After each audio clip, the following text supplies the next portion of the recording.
before I get started here talking about the season, talking about my predictions, all that kind of stuff, get out here and give a few shout outs real quick to some of the guys who've been on here for a long time, still on here. BVD, Haas, Lawtide, Uncle Lou, you boys, man, keeping the college football YouTube alive, keeping it interesting. And shout out to Pigskin Pete coming out here repping the Tigers. He's been out here making videos all the time. A lot of entertaining stuff there. If you haven't checked out Pigskin yet, do that. Much better at talking sports than I ever was. Better at repping the Tigers, all that kind of stuff. So y'all go check him out. And let's get into this season. The expectations are exactly where they've been. And they're just as high as they were in 2016, man. I'm talking we win the national championship or it's a disappointment of a season. Now, I'm not going to sit here and say that if we make the playoffs, it's a bad season. But if we don't win the national championship, if we're not in that national championship game, it's a bad season. So let's go ahead and get into it. I'm going to go ahead and start preview game by game, starting with Furman, my fiance's alma mater, the Furman Paladins, who surprised team last year. 8 wins, that's somewhere they haven't been in a while. Good offense, but they lose most of that. And everybody knows that this is going to be a scrimmage for Clemson. We'll see a lot of Trevor Lawrence. We'll see a lot of all these guys out here that might not start the rest of the year. A lot of the freshmen are going to get a lot of playing time. It'll be interesting to see the quarterback battle. It's going to be basically like an NFL preseason game. Tigers cruise, probably win by 50 or 60 points. Nothing big there. And, of course, next we travel to Aggieland over there in College Station to play Texas A&M, where Jimbo ran off to because he was in a little argument with Florida State. And, the culture, good luck, the culture of Texas A&M is about to go, as we saw at Florida State under good old Jimbo.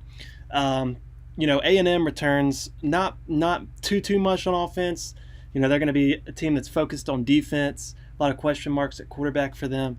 A program that's probably going to win 7. Jimbo's going to be looking at 7 wins again.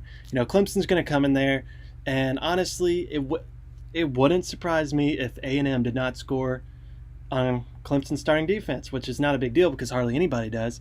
But A&M should be a blowout win for Clemson. This Clemson team, other than that one game we won't talk about yet last year, has absolutely dominated on the road.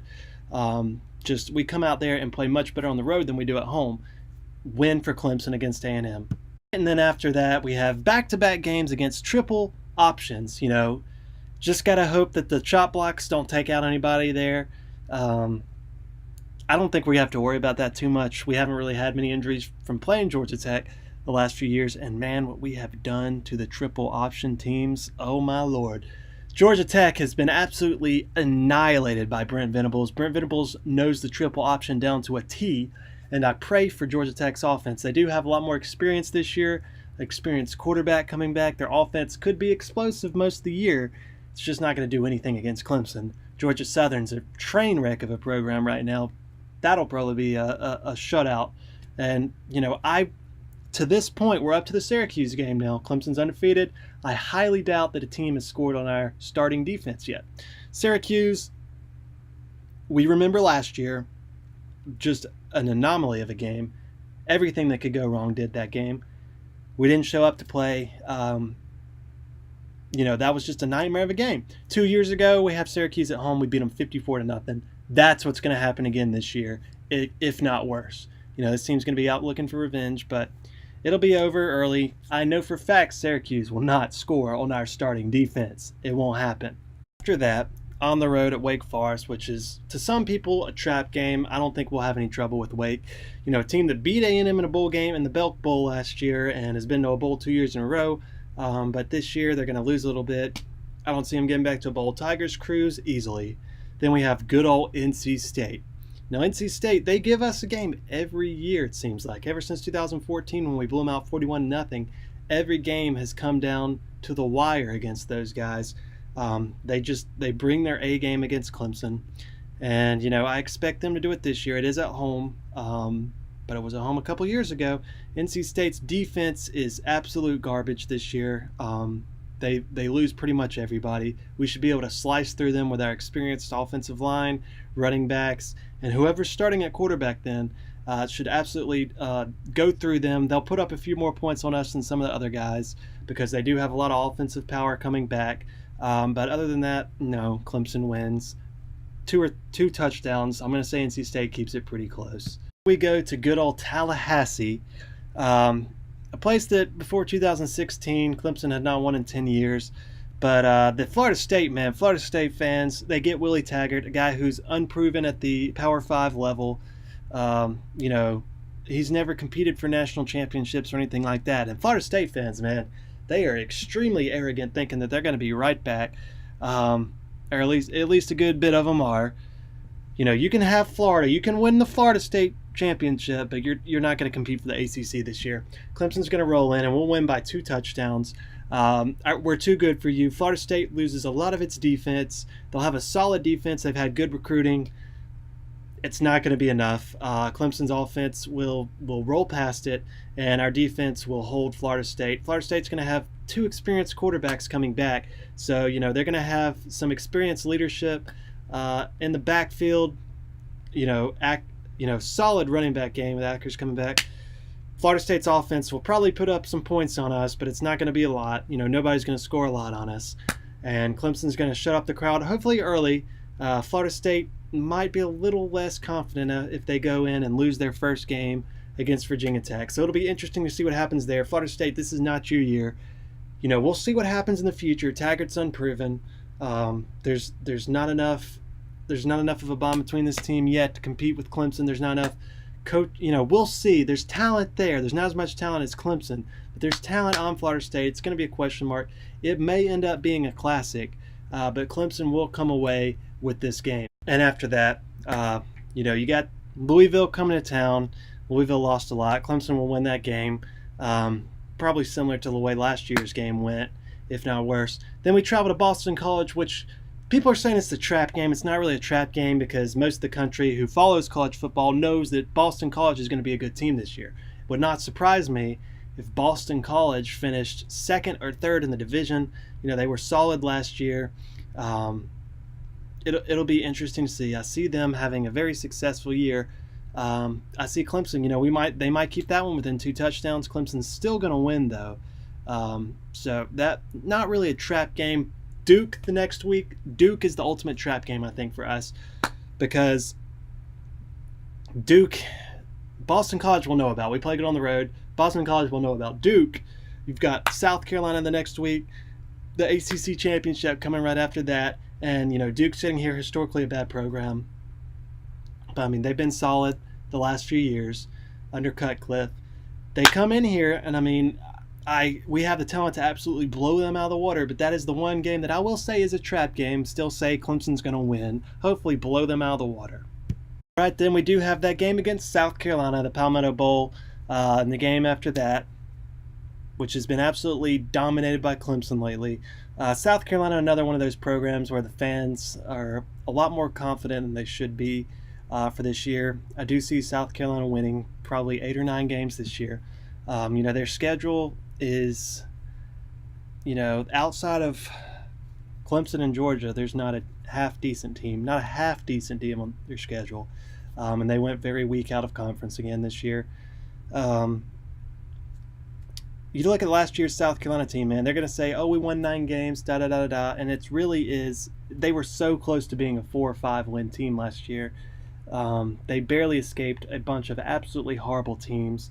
To have a chance to even compete against Clemson, they're going to have to be a much, much, much more improved team.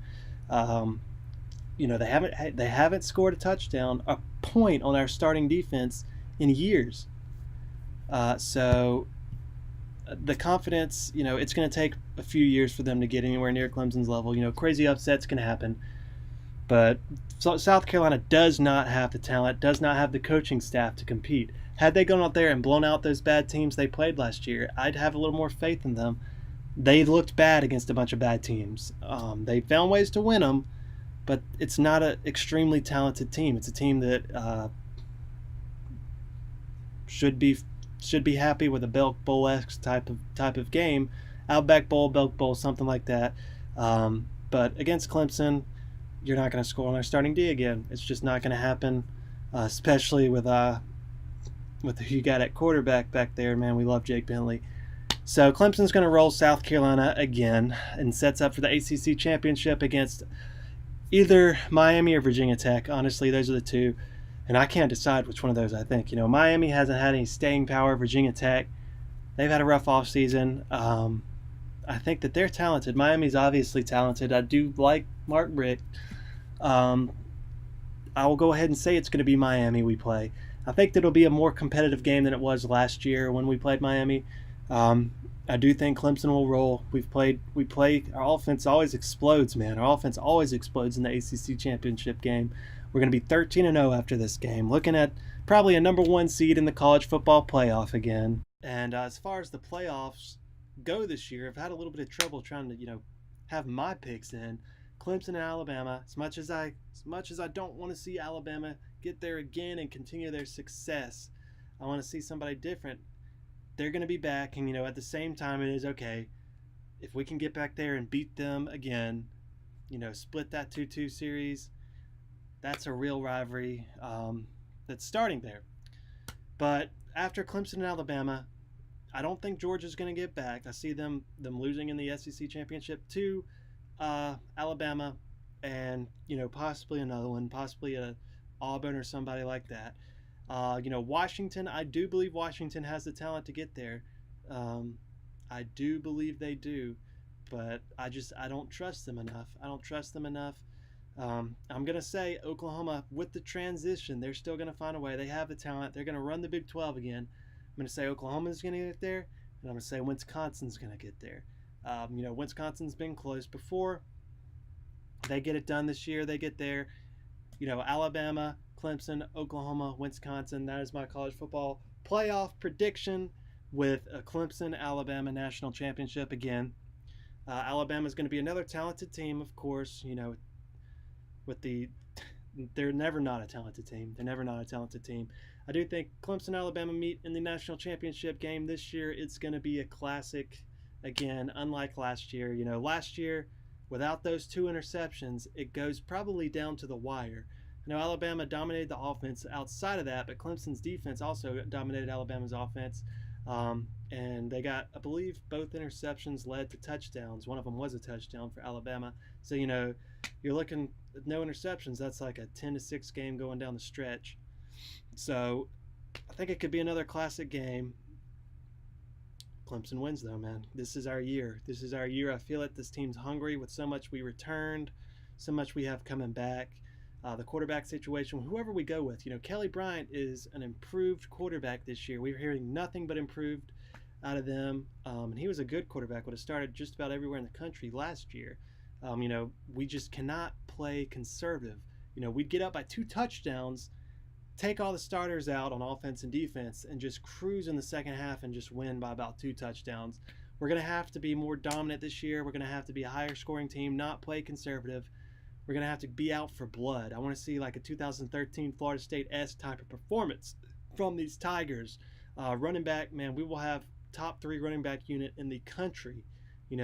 Just Etienne and Feaster alone would start on any team, just about any team in the country. This offensive line is going to be good.